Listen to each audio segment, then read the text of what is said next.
আসসালামু আলাইকুম এভরিওয়ান, কেমন আছেন সবাই? আমি আল্লাহর রহমতে অনেক ভালো আছি। আজকে একটা নিউ মার্কেটের ভ্লগ আপনাদের সাথে শেয়ার করব ইনশাআল্লাহ। গত শুক্রবারে নিউ মার্কেটে চলে গেছিলাম কিছু শপিং করার জন্য। আমরা উবারে করে গিয়েছিলাম, আর এই প্রথম উবারে দেখলাম নীল রঙের একটা গাড়ি এসেছে। সবসময় সাদা বা সিলভার কালারের গাড়ি আসে। তো যাই হোক, আমরা গাড়িতে উঠে গেলাম। আর পুরো রাস্তায় তেমন কোনো জ্যাম না থাকলেও নিউ মার্কেটে পৌঁছানোর আগের মুহূর্ত থেকে কিন্তু অনেক জ্যাম ছিল। আর আজকে শুক্রবার, তাই নিউ মার্কেটে একটু বেশিই ভিড় হয়। এতটাই ভিড় যে আমরা রাস্তায় পার হতে পারছিলাম না। রাস্তা পার হওয়াটাই অনেক বেশি কষ্টকর ছিল। আর ড্রাইভার আমাদের রাস্তার এই পারে নামাই দিয়েছিল, এজন্য একটু ঝামেলা হয়েছিল। আর এই যে আমার ভাই এতক্ষণ ধরে অকাজ করে করে এখন ক্লান্ত হয়ে গেছে। তো যাই হোক, আজকে অনেক রোদ ছিল।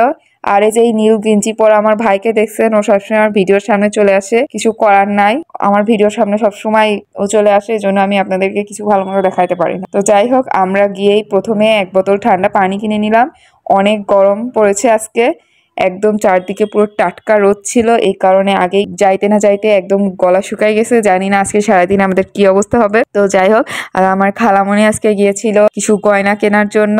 আর প্রথমেই গিয়েই গয়নার দোকানে ঢুকে গেলাম। আর গয়নার দোকানে গিয়ে আমি কোনো ভিডিও করি নাই, যদি কোনো ঝামেলা টামেলা করে আর কি। তো গয়না কেনার পর ওরা কফি দিল। এরপর আরেকটা দোকানে গিয়েছিলাম, আরেকটা গয়না কেনার পর ওরা আবার সবার হাতে একটা করে 7 আপের বোতল ধরাই দিল।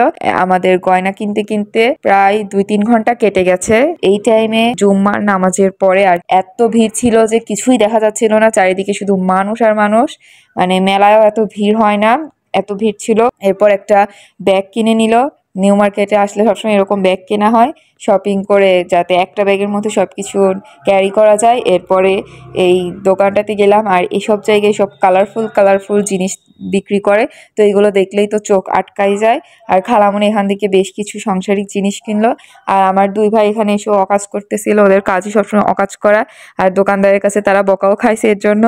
তো যাই হোক, এরপর আমরা 100 টাকার একটা অফারের দোকানে ঢুকে গেলাম। এই দোকানগুলোতে এখন প্রচুর ভাইরাল, কিন্তু এই দোকানে আমরা ঢুকতেই পারি নাই। মানে ঢোকার মতো কোনো জায়গাই ছিল না, এত ভিড়, কিছুই কিনতে পারি নাই এই দোকান থেকে।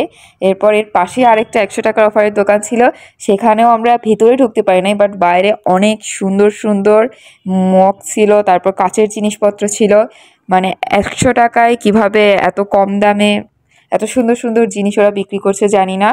কাপগুলো কিন্তু অনেক সুন্দর ছিল, এগুলো বাইরে থেকে কিনতে গেলে অনেক বেশি প্রাইস পড়ে। তাই আমরা এখান থেকে যার যেটা পছন্দ হয়েছে সে সেটাই নিয়ে নিয়েছে।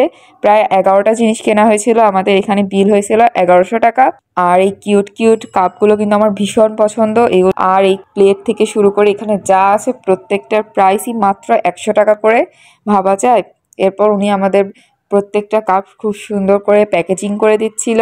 যেহেতু কাচের জিনিস, এজন্য একটু রিস্ক লাগছিল যদি ভেঙে যায়, বাট একটাও ভাঙেনি আল্লাহর রহমতে। এরপর আমরা ওখান থেকে বের হয়ে দেখি আরও ভিড় বেড়ে গেছে। মানে মিনিটে মিনিটে ভিড় বাড়তেছে। বিকাল টাইমে হয়তো পায়ে রাখা যাবে না, বাট আমরা বিকালের আগেই যমুনা ফিউচার পার্কে চলে যাব। তো যমুনা ফিউচার পার্কে যাওয়ারও একটা আলাদা ভিডিও বানিয়েছি, সেটা একটা আলাদা ব্লগে আপনাদের সাথে শেয়ার করবো ইনশাল্লাহ। কারণ এই নিউ মার্কেটের ভিডিওটাই প্রায় 7-8 মিনিটের হয়ে যাবে। আর যদি যমুনা ফিউচার পার্কের ভিডিওটা দিতে চাই তাহলে প্রায় 14-15 মিনিট হয়ে যাবে ভিডিও। আর এত বড় ভিডিও একসাথে এডিট করা আমার পক্ষে পসিবল না।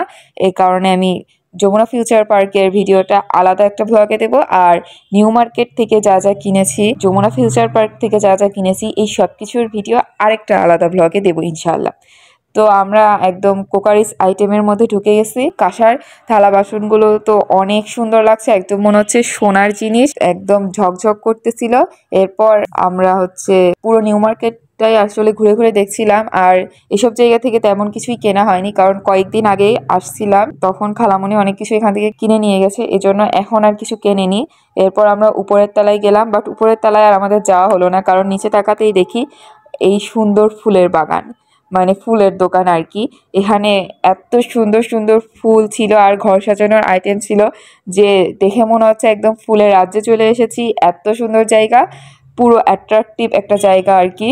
তো যারা ঘর সাজানোর জিনিস খুঁজছেন তারা কিন্তু নিউ মার্কেটে চলে যাবেন, এখানে সব ধরনের ঘর সাজানোর জিনিস পাওয়া যায়। অবশ্যই এটা সবাই জানেন, এটা আলাদা করে বলার মতো কিছু নেই। আর এই শোপিসগুলো এত সুন্দর, বাট এসব কিছুর প্রাইস কিন্তু অনেক হাই। এরপরে আমরা এখান থেকে বের হয়ে গেলাম।